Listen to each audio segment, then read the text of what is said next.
Janet, and I have a fun ribbon project for you today, and this is using ribbon from Gwen Studios, and I'm using these two Christmas colors, the red and the green metallic. For this project, you would want a ribbon that is a little bit lighter weight than, let's say, like a gross grain ribbon. Now, the SVG file that I have created is for a tree, and it the dots are right across from each other. I have another one that has the dots at an angle. Now, it is originally designed to be a small piece, like so. Okay, and I just took my file and enlarged it in Design Space to be 6 inches across the bottom, and that makes it 9.5 inches tall. So this is going to end up being a decor piece. And then I have an embroidery needle that I have threaded my ribbon onto, and I am just going to go into the first hole here and pull up and pull through almost all the way to the end. Now, if you're working on a spool, you don't want to take it off the spool, because you can always excuse me, you can always extend the length by pulling more off the spool and advancing it on your piece here. So the design that I'm going to go with today is going at a diagonal. Now, this is very user-friendly. You can go across from each other. You can go, randomly, however you would want. You could thread beads or buttons onto your ribbon as you progress. But to start off, I am just going to go diagonally. Pull that through. And then I just want to take a second to kind of straighten it out, all right, so that it isn't twisted in the front there. Now, instead of going back to the side that I started with right here, I am just going to go down from that hole and come up this way and then go across. And that's going to save, sorry for the noise, that is going to save the use of my ribbon on the back. You can see I'm just using a small amount instead of going all the way across. So I'm just, economizing the use of my ribbon here.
Alright, so there I am at the end of my green, and you can see that I have a tree shape, and I could leave it just like so.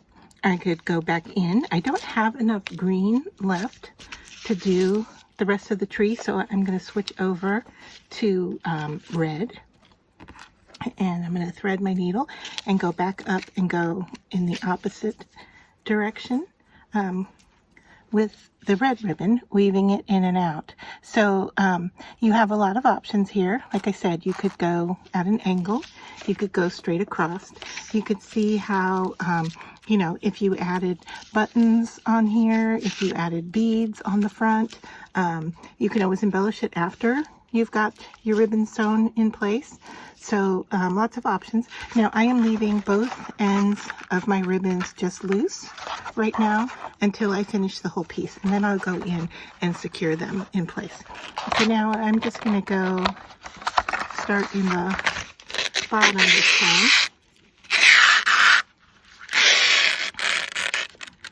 Leaving a tail of the red, and then I'm going to go over this one and into that one.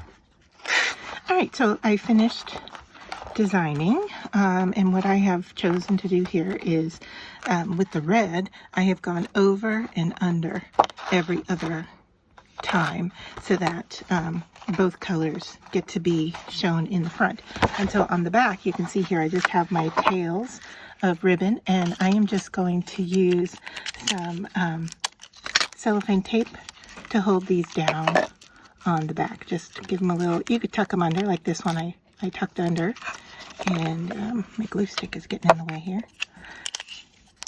So the reason I waited till the end was because I wanted to wait to see if I needed to tighten anything up on the front before securing everything down on the back.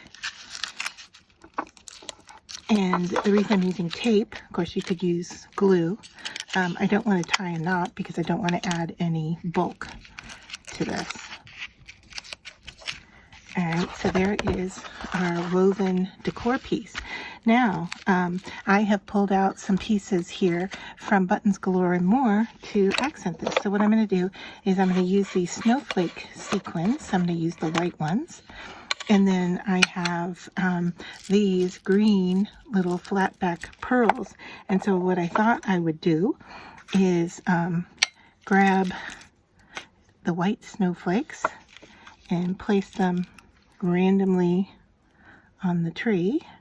So I'm just trying to find placement first. And then I'm going to take the green flat back pearls and put those on top for an embellishment. So I'm just going to lay the whole thing out first before I even start to glue things down. So I'm just kind of trying to place where the snowflakes will go.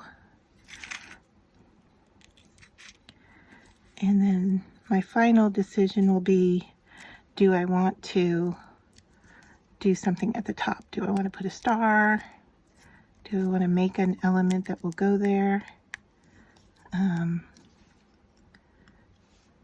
So I just not sure what I want yet for the top of the tree, but I'm going to show you this mixture also has little snowmen and the clear snowflakes. However, the clear snowflakes do not show up on this ribbon, so I know that I don't want to use the clear iridescents. I also have clear iridescent snowmen in the mix.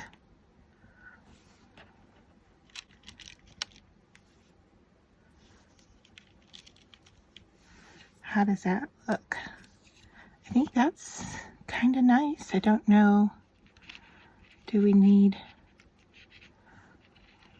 put that one up there. Goodness. I think they might have a little bit of static to them. I'm not sure.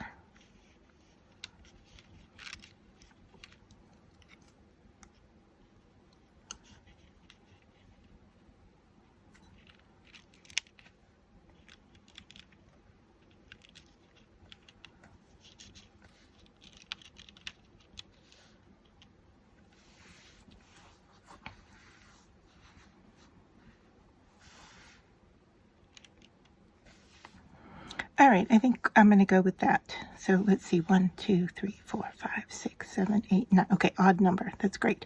So then I just want to put these in place with some wet glue.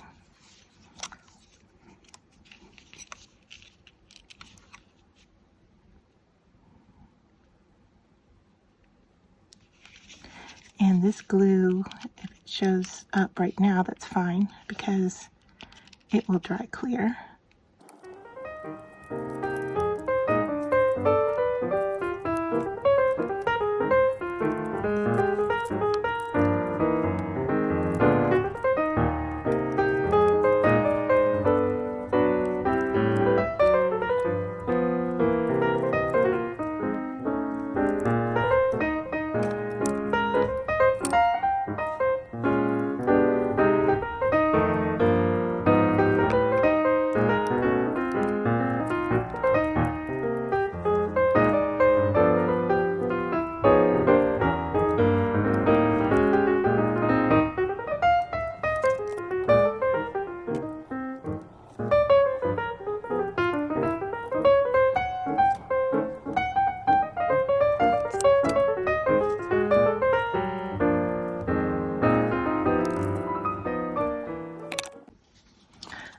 So I have cut out a funky little star out of aluminum foil that I'm going to put at the top of the tree. Now I'm calling it funky because it's not a perfectly shaped little star. And I'm just going to place it up there with some foam tape. I'm just cutting right now and sticking it, so you can see a piece of cardstock cut and then wrapped in aluminum foil. I'm going to stick the foam on the back, and I got it a little bit too big, so I'm going to cut that down.